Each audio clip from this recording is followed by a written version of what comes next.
दोस्तों नमस्कार, मैं हूं जय और आप देख रहे हैं जय द न्यूज। महाराष्ट्र में आईपीएस ऑफिसर रश्मि शुक्ला को लेकर एक बहुत ही बड़ी अपडेट आ रही है। महाराष्ट्र में महायुति ने अपनी सरकार बरकरार रखने में बड़ी कामयाबी हासिल की है।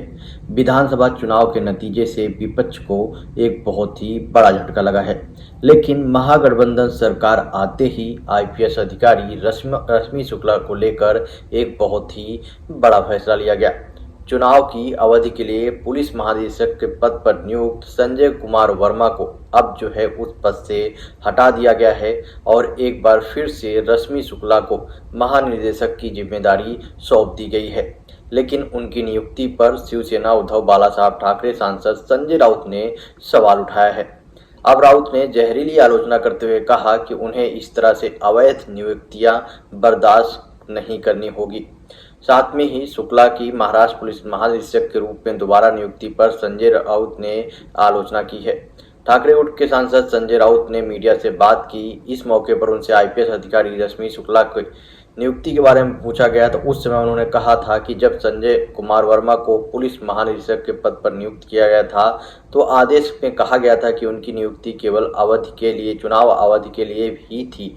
वास्तव में यह मामला नहीं है। दरअसल बार बार रश्मि शुक्ला की नियुक्ति पर सवाल उठा रहे थे और कह रहे थे कि इसे लेकर विवाद है, लेकिन 2.5 साल पहले शुक्ला की नियुक्ति अवैध तरीके से कर दी गई और अब भी नियुक्ति वैसी ही की जा रही है। राउत ने कहा कि अवैध नियुक्तियां और अवैध गतिविधियों के ऐसे मामले भविष्य में भी अब होते रहेंगे, क्योंकि महाराष्ट्र में अब महायुति की सरकार है।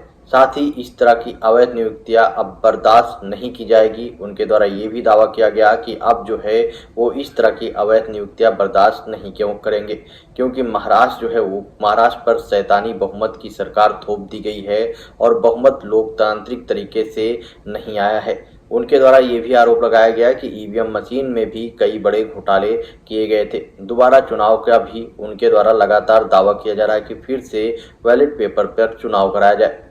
बाय द वे, आपका क्या ओपिनियन है संजय राउत के द्वारा किए गए कमेंट पर और रश्मि शुक्ला की फिर से उसी पोस्ट पर उनको फिर से वापस लाने पर आपका क्या ओपिनियन है? इस पर अपना ओपिनियन कमेंट बॉक्स में बताएं और वीडियो को ज़्यादा से ज़्यादा शेयर करें।